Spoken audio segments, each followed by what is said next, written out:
when you're in the middle of a tough dynamic in a relationship, it's really, really hard to see outside of the situation. It's almost like we're in this space of having blinders on and we can't see the reality that is actually happening around us.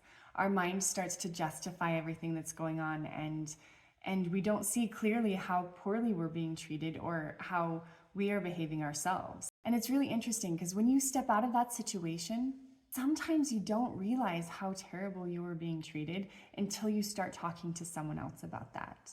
Have you ever had that experience where after a divorce or a breakup, people ask what happened? And so you start to maybe give a little bit of information about the situation, and people are shocked, like, well, why did you stay so long in that situation? Why did you put up with that type of behavior? And I tell you to have compassion on yourself, because when you're in the middle of the situation, it's hard to see it for what it is. And once you step out and the fog starts to clear and your emotions start to balance out a little bit more and your nervous system starts to regulate, that's when you can start to actually understand a little bit more about what happened. And it's interesting to see the clarity that comes after you take those actions to step out.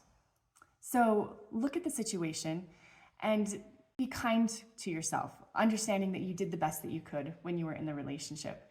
And then also recognize that the clarity that you are finding now is an invaluable opportunity for you to learn, so that going forward, you can have healthier, better relationships. You can see the patterns that you are in and do your own healing so that you don't repeat those same patterns going forward.